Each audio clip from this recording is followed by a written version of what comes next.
Me responda uma coisa, é pecado beber um gorozinho? Será que é pecado realmente eu fazer uma fezinha na Mega Sena, na Quina, na Lotomania, ou comprar uma telecena do Silvio Santos? Essas e outras questões serão respondidas nesta videoaula, então não percam!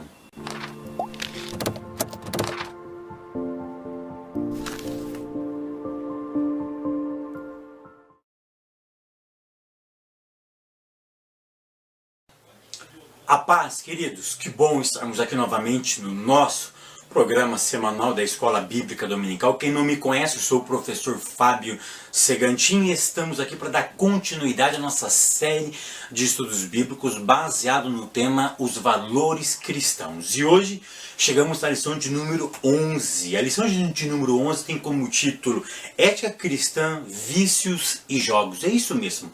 Hoje nós vamos falar se é pecado ou não ter vícios, se um pouquinho de bebida, alguma coisa sobre drogas, e se é pecado nós fazer a nossa famosa fezinha, um jogo na Mega Sena, um jogo no jogo do bicho, algo desse gênero. É pecado comprar uma telecena? Será que realmente é pecado nós comprarmos esses tipos de coisas? É isso que nós vamos ver aqui nessa aula de hoje, tá? Então, se você ainda não é inscrito nesse canal, aqui do lado tem uma imagem, clica nessa imagem aqui, faça já a sua inscrição. Também não esqueça de clicar no sininho, porque clicando no sininho você é notificado. Toda vez que eu publicar um vídeo aqui, você é notificado, tá bom, queridos? E eu ainda estou recebendo as inscrições do pré-cadastro sobre o lançamento do curso teológico. É isso mesmo, eu estou quase terminando um curso de teologia e logo eu vou estar anunciando para vocês, tá bom? Então, se você quiser fazer parte, aqui embaixo tem um link onde você clica nele, deixa o seu nome, o seu e-mail, eu estarei enviando um vídeo, na verdade um e-mail explicativo sobre o curso de teologia online, que eu tenho certeza que vai impactar a tua vida, tá bom? Então a lição de número 11, tema Ética Cristã, Vícios e Jogos. A leitura bíblica em classe se encontra no livro de Provérbios, no capítulo de número 28, do verso 1 ao verso de número 10, tá bom? Então isso é a nossa leitura bíblica em classe, tá? Tópico primeiro, vícios, a degradação da vida humana, tá? Hoje nós vamos então focarmos sobre vícios e jogatina, jogos. O tópico primeiro tem como título vícios, a degradação da vida humana. O que é um vício? Tá? Nós temos que entender que vício é tudo aquilo que nos escraviza. Você não pode pensar vício simplesmente em bebida, em algo ilícito ou algo lícito. Você tem que colocar na sua cabeça que vício é tudo aquilo que lhe prende. Tudo aquilo que você faz e que te prende e que você faz constantemente, de forma compulsória, isso se torna um vício. E o vício nada mais é do que a degradação da raça humana, porque nós não fomos criados para ser viciado em alguma coisa. Nós fomos criados para ter o equilíbrio. Tá? O equilíbrio é a palavra-chave do ser humano. O vício não. O vício, na verdade, é o efeito do pecado na nossa vida. Então, a vida equilibrada, ela deve pautar a nossa vida. Não podemos andar pelo vício. Não podemos andar de forma viciosa. Então, o que é o vício? Vício, na verdade, é aquilo que nos prende. É um ato que eu faço constantemente e que eu sou instigado a praticar esse tipo de ato. Tá? Ponto primeiro, ponto 1, trabalha assim, o pecado do alcoolismo. Aqui precisamos tratar esse assunto com muita responsabilidade. Por quê? Porque eu tenho certeza que na classe vai ter aquelas velhas perguntas. Será que um pouquinho de álcool não pode? Mas Paulo aconselhou o Bertano para tomar um pouquinho de álcool como algo medicinal. Outros podem argumentar, não, eu bebo apenas socialmente. Queridos, deixa eu ser reto, prático e direto neste assunto. Se você perguntar para uma pessoa que conviveu, que ele nasceu em um lar onde os seus pais foram alcoólatras, onde ele viu a sua mãe sendo espancada pelo seu pai por causa do álcool, onde ele nasceu num contexto embriagado pelo alcoolismo, uma criança que nasceu com trauma, se você falar para ele que um pouquinho é socialmente correto, ele vai repudiar a sua teoria. Por quê? Porque ele viveu na pele, ele sentiu na pele os horrores do efeito do álcool. Se você e eu tiver um parente, um filho, uma filha, um pai, uma mãe que foi morto no trânsito por uma pessoa embriagada, você jamais beberia, você jamais iria apoiar essa prática do alcoolismo. Eu nem estou entrando na área teológica, eu nem estou entrando na área bíblica. Eu estou mostrando que na prática, quando eu sofro determinado ato, eu repudio aquele ato, porque o efeito dele foi muito ruim para minha existência. Então por isso que eu preciso tratar esse tema com muita responsabilidade. Eu não posso ficar incentivando apenas um golinho, porque pessoas que passaram, que tiveram traumas por causa do alcoolismo, são pessoas que jamais vão aceitar esse tipo de comportamento. E a Bíblia também, ela proíbe a embriaguez. A Bíblia proíbe o uso do álcool porque ele tira a nossa lucidez. Então nós temos que trabalhar esse tema com muita propriedade. Uma outra coisa que eu quero salientar aqui também, que o álcool, como as drogas, ela na verdade é um mecanismo de fuga e de ausência de Deus. Preste atenção, o álcool e a droga é um elemento de fuga e de ausência de Deus. Ele tenta preencher um vazio da alma humana. Por isso que o primeiro tópico é vícios, degradação da vida humana. Nós fomos nos degenerando, ou seja, quando a presença de Deus sai de nós, nós precisamos preencher alguma coisa que satisfaça a nossa alma. E o álcool é um desses preenchimentos. Por isso que a Bíblia proíbe o alcoolismo. Ponto de número 2, a escravidão das drogas. Tá? Existem as drogas ilícitas e as drogas lícitas. O que são drogas lícitas? Por exemplo, o álcool, o cigarro, são drogas lícitas. As drogas ilícitas, drogas proibidas, maconha, cocaína, crack, êxtase e por aí vai. São drogas ilícitas, tá bom?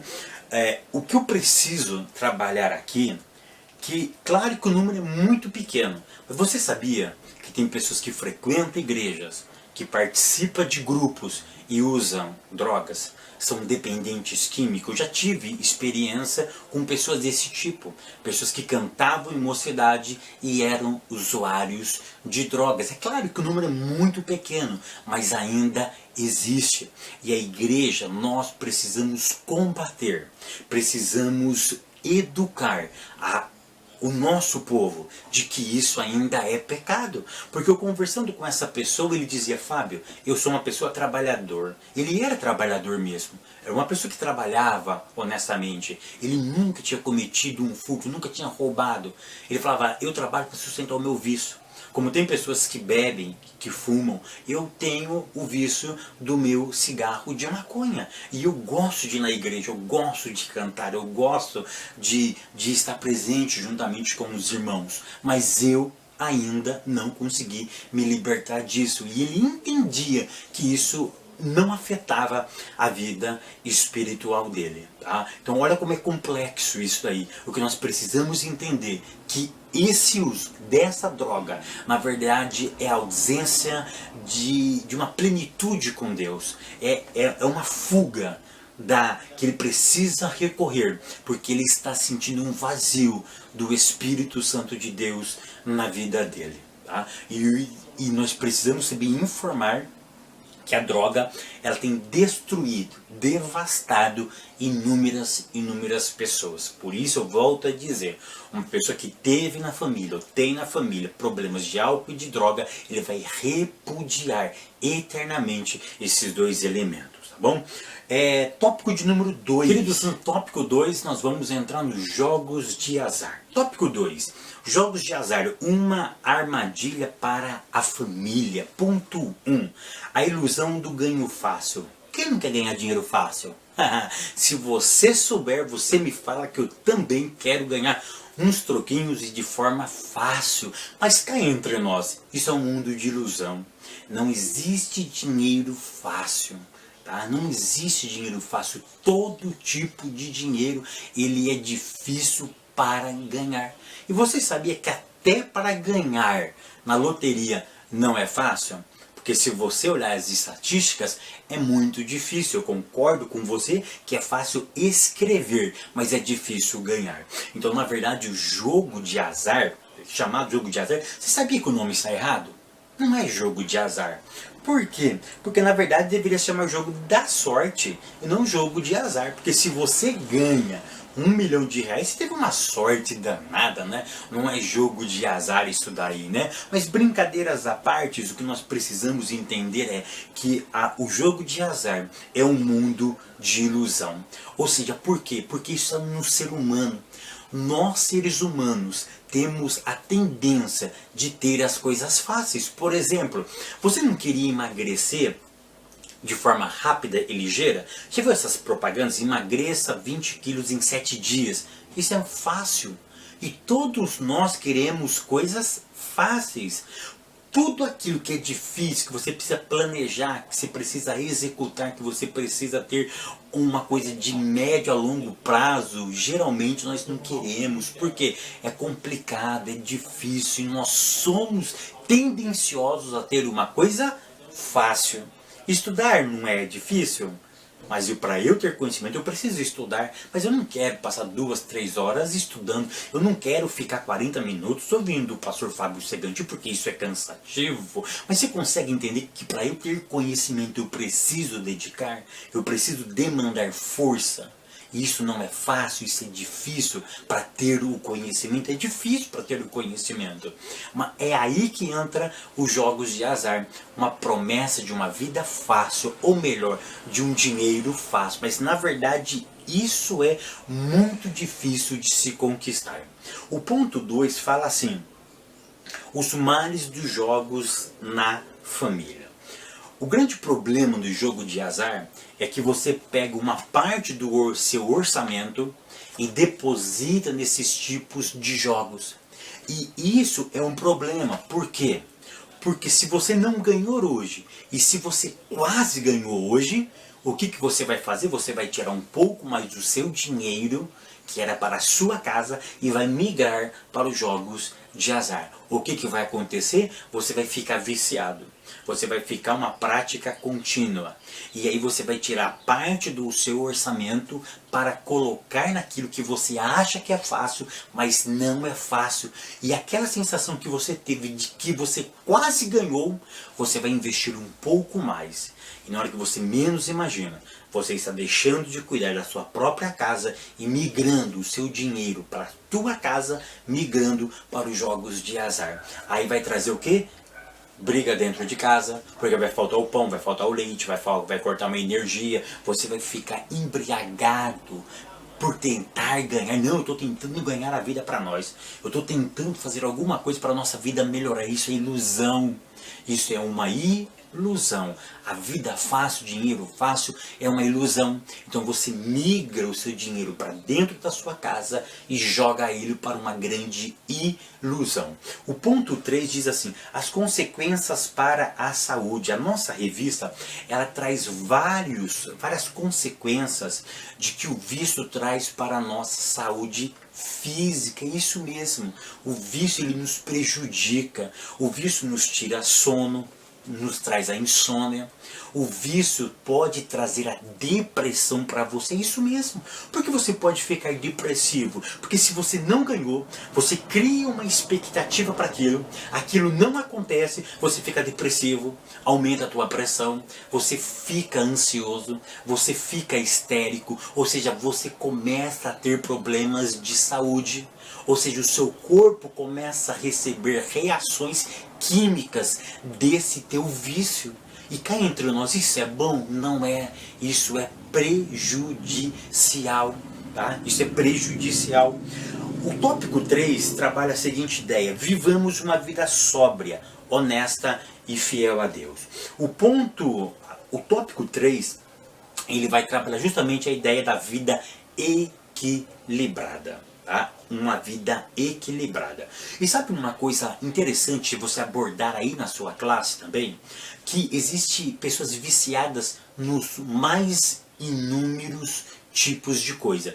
Existem vícios nos jogos, que nós já tratamos, mas sabia que existem pessoas viciadas em videogame? E não são só os jovens, não. Tem adultos viciados em videogames, é isso mesmo. Nesses negócios de PlayStation, Xbox, tem pessoas viciadíssimas.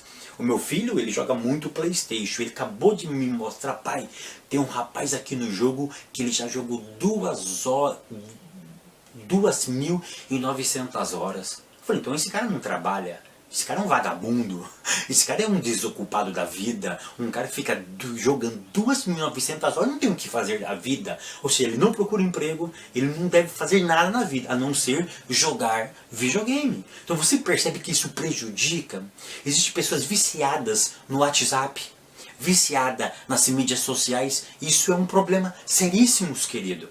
E que existe vício para essas coisas. Então nós precisamos entender que a sobriedade, que a moderação, que o equilíbrio é a palavra-chave para nós termos uma vida tranquila e sossegada. Ponto primeiro, a benção da sobriedade. Eu procurei no original a palavra sobriedade. Sobriedade é agir de forma equilibrada. Na verdade, quando eu sou sóbrio, eu vivo fora da influência do álcool. Porque o antônimo, o contrário de sóbrio, de sobriedade, é bebedice, é embriaguez. Então, olha que interessante, se eu sou uma pessoa sóbria, automaticamente eu não estou sob efeito de vício nenhum, eu não estou agindo de forma embriagada, eu não estou agindo de forma que a minha lucidez foi tirada. Então preste atenção, então a sobriedade é agir sem estar embriagado sobre alguma coisa. E aqui eu quero ir um pouco mais além. Que o sóbrio não é somente viver fora da embriaguez, mas a embriaguez, entre aspas, pode ser tudo aquilo que tira a tua lucidez.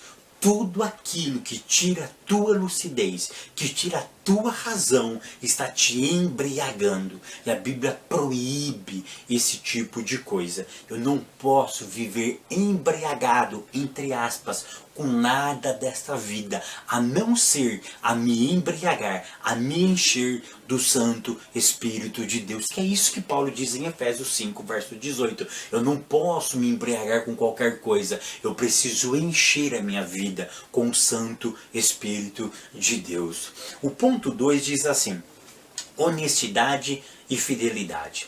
Aqui ele vai trabalhar 2 pontos. Honesto, ou seja, eu preciso trabalhar de forma honesta. Eu preciso ter dinheiro? Eu preciso. Mas como? De forma honesta. Eu nunca posso passar ninguém para trás. Eu nunca posso ludibriar alguém. O meu dinheiro tem que ser de forma honesta. E eu já disse semana passada que existem maneiras honestas sim de ganhar dinheiro, né? Quando nós falamos sobre modalidade de ganhar dinheiro, eu até citei o exemplo aqui sobre a modalidade online hoje, que está sendo muito recrutada e muitas pessoas estão ganhando dinheiro com vendas pela internet, que é uma maneira honesta de vender coisas pela internet, tá bom? Então eu preciso ter formas de dinheiro, forma honesta. Eu posso ter um eletricista desonesto? É claro que eu posso ter. Um marceneiro, um carpinteiro, um soldador? É claro. Ou seja, eu preciso fazer a minha profissão uma forma honesta para eu ter os meus rendimentos e manter a minha família. E quando o autor fala sobre fidelidade, ele está falando também de você fazer a sua profissão de forma honesta e honrar a Deus com os seus dízimos e com as suas ofertas, porque fazendo assim você alcançará a prosperidade do Eterno. E eu termino essa aula dizendo o seguinte: legal ou ilegal, o legal mesmo é confiar na providência de Deus. Não importa se o álcool ele é lícito ou ele é ilícito. Não importa se a cocaína é legalizada ou não é legalizada. O legal mesmo é confiarmos na providência de Deus. Leva isso para a classe de vocês, que o mais importante na minha, na tua, na nossa vida é confiar na providência de Deus. Que nós temos um Deus que trabalha para aqueles que nele esperem. Se eu e você confiarmos na providência, nós teremos a mesma experiência que teve Abraão, de contemplar a providência do Senhor na sua vida. Que o Eterno continue abençoando a tua casa, a tua família, os teus negócios, o teu ministério, e até semana que vem, querendo Deus.